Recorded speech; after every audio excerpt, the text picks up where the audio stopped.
Ghibli ഫോർമാറ്റിലുള്ള ഫോട്ടോസൊക്കെ ഇപ്പൊ trending ആണല്ലേ. അപ്പൊ എങ്ങനെയാണ് ഇങ്ങനെ ഒരു ഫോട്ടോ ചെയ്തെടുക്കാന്ന് നോക്കിയാലോ. ഈ ഫോട്ടോസ് നമ്മൾ എഡിറ്റ് ചെയ്യുന്നത് ChatGPT-യിലാണ്. സോ ChatGPT ഓപ്പൺ ചെയ്ത് ഈ പ്ലസ് ഐക്കൺ അടിച്ച് എന്നിട്ട് ഫോട്ടോസ് എന്നത് സെലക്ട് ചെയ്യണം. ശേഷം നമ്മുടെ ഗാലറിയിൽ കിടക്കുന്ന നമുക്ക് ഇഷ്ടപ്പെട്ട ഒരു ഫോട്ടോ സെലക്ട് ചെയ്യുക. സെലക്ട് ചെയ്യുമ്പോൾ താഴെ ആഡ് എന്ന് കാണിക്കും. അങ്ങനെ ആഡ് കൊടുത്ത് ആസ്ക് എനിത്തിങ് എന്നതിന്റെ അവിടെ നമ്മൾ കമാൻഡ് അടിക്കണം. കമാൻഡ് ആയിട്ട് യൂസ് ചെയ്യുന്നത് ഷോ മീ ഇൻ ഗിബ്ലി. ഈ ഗിബ്ലിക്ക് പകരമായിട്ട് നമുക്ക് വേണമെന്നുണ്ടെങ്കിൽ ഡിസ്നി എന്ന് കൊടുക്കാം. അപ്പോൾ ഡിസ്നി പോലെയുള്ള ഫോട്ടോസ് വരും. അതല്ലാന്നുണ്ടെങ്കിൽ പിക്സാർ എന്ന് കൊടുക്കാം. ഇനി അതുമല്ല എന്നുണ്ടെങ്കിൽ അനീം കൊടുക്കാം. ഇതെല്ലാം തന്നെ പല രീതിയിലുള്ള ഫോട്ടോസ് ആട്ടോ. നമ്മുടെ ഡിസ്നി മൂവീസിലുള്ള ക്യാരക്ടേഴ്സിന്റെ ടൈപ്പ് ഉള്ള ഫോട്ടോസ് ആയിരിക്കും ഡിസ്നി, അതുപോലെ തന്നെ പിക്സാറും അനീമും ഒക്കെ. നമുക്കിപ്പോൾ എന്തായാലും ഗിബ്ലി എന്ന് തന്നെ കൊടുക്കാം, അതാണല്ലോ ട്രെൻഡിങ്. സോ നമ്മൾ അത് അപ്ലോഡ് ചെയ്യുക. ആ ഫോട്ടോ ഈ ഒരു കമാൻഡോട് കൂടി അപ്ലോഡ് ചെയ്യുക. അപ്പോൾ ഗെറ്റിംഗ് സ്റ്റാർട്ടഡ് എന്ന് പറഞ്ഞ് കാണിക്കും. ഇനി കുറച്ചധികം സമയം എടുക്കും കേട്ടോ അതൊന്ന് ക്രിയേറ്റ് ആയി വരാനായിട്ട്. ആ സമയത്തിനുള്ളിൽ വേറെ കുറച്ച് കാര്യങ്ങൾ പറഞ്ഞുതരാം. നമ്മൾ നേരത്തെ ഫോട്ടോ സെലക്ട് ചെയ്യുമ്പോൾ നമുക്ക് മാർക്ക് ചെയ്ത് 4 ഫോട്ടോ വരെ സെലക്ട് ചെയ്യാനായിട്ട് പറ്റും. പക്ഷെ ഞാൻ ഫോണിൽ ചെയ്തതുകൊണ്ടാണോ എന്നറിയില്ല, അങ്ങനെ ഒന്നിച്ച് 4 ഫോട്ടോസ് ഒക്കെ വെച്ച് സെലക്ട് ചെയ്ത് ഈ കമാൻഡ് കൊടുക്കുമ്പോൾ അനേബിൾ ടു പ്രോസസ് എന്ന് പറഞ്ഞ് ഇവർ ടൈം കാണിക്കുക ചെയ്തത്. 32 മിനിറ്റിന് ശേഷം ചെയ്യാനേ പറ്റൂ, അങ്ങനെയൊക്കെ കാണിക്കുകയാണ് ചെയ്തത്. അതുപോലെ തന്നെയാണ് വേറൊരു പ്രശ്നമുള്ളത്.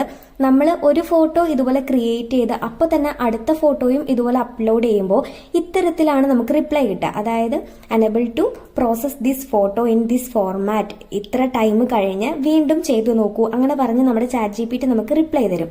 സോ ഏറ്റവും ബെറ്റർ ആയിട്ടുള്ള ഓപ്ഷൻ നിങ്ങൾ ഒരു സമയം ഒരു ഫോട്ടോ ചെയ്ത് കഴിഞ്ഞ ഒരു അരമണിക്കൂറോളം നേരം കഴിഞ്ഞ് പിന്നെ നമ്മൾ ഇതുപോലെ ചെയ്യായിരിക്കും നല്ലത്. ഇപ്പോൾ എന്തായാലും creating image may take A moment എന്നൊക്കെ പറഞ്ഞ് കാണിക്കുന്നുണ്ട്. ഇനി അധികം സമയമില്ലാതെ തന്നെ പെട്ടെന്ന് തന്നെ ഫോട്ടോ സെറ്റായി കിട്ടുന്നതാണ്. മാക്സിമം നല്ല ക്വാളിറ്റി ഉള്ള ഫോട്ടോസ് തന്നെ സെലക്ട് ചെയ്യാനായിട്ട് നോക്കുക.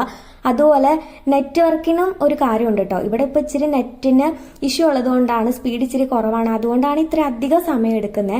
1 മിനിറ്റ് തൊട്ട് 2 മിനിറ്റ് വരെ അത്രയും ടൈം മാത്രമാണ് എടുക്കുന്നത്. ഹൈ സ്പീഡ് നെറ്റ് ഉള്ള സമയത്ത് അങ്ങനെ കിട്ടാറുണ്ട്. ഇപ്പം ഇച്ചിരി നെറ്റ് സ്ലോ ആയതുകൊണ്ടാട്ടോ ഇങ്ങനെ കിട്ടുന്നത്. സോ നമുക്ക് കുറച്ചു നേരം കൂടി വെയിറ്റ് ചെയ്യാം. നല്ല റെസൊല്യൂഷൻ ഉള്ള ഫോട്ടോ തന്നെ സെലക്ട് ചെയ്താൽ നല്ല അടിപൊളിയായിട്ട് കിട്ടും. എനിക്ക് പേഴ്സണലി ഗിബ്ലിയേക്കാൾ ഇഷ്ടപ്പെട്ടത് ഡിസ്നിയുടെ ആട്ടോ. സോ നമ്മുടെ ഗിബ്ലി ഫോട്ടോ ഇവിടെ സെറ്റ് ആയിട്ടുണ്ട്. ഇനി നമ്മൾ ഇമേജ് ക്രിയേറ്റഡ് എന്ന് കണ്ടല്ലോ, ആ ഫോട്ടോയിൽ നമ്മൾ സെലക്ട് ചെയ്യാം. അപ്പോൾ ആ ഫോട്ടോ വലുതായി കാണും. അങ്ങനെ കാണുമ്പോൾ താഴെ സേവ് എന്ന് കാണിക്കും.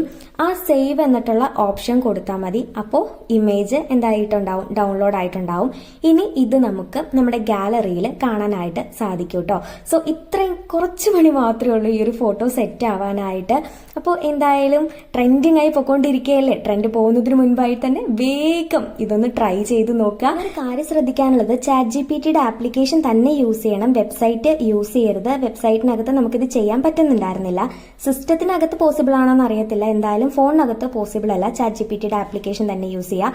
വീഡിയോ ഇഷ്ടപ്പെട്ട ലൈക്ക് ചെയ്യുക, ചാനൽ ഒന്ന് സബ്സ്ക്രൈബ് ചെയ്യുക, ബെല്ലൈക്കൺ ഒന്ന് എനേബിൾ ചെയ്തിട്ടേക്കാം. മറ്റൊരു വീഡിയോ ആയിട്ട് വീണ്ടും കാണാം. അതുവരേക്കും ബൈ.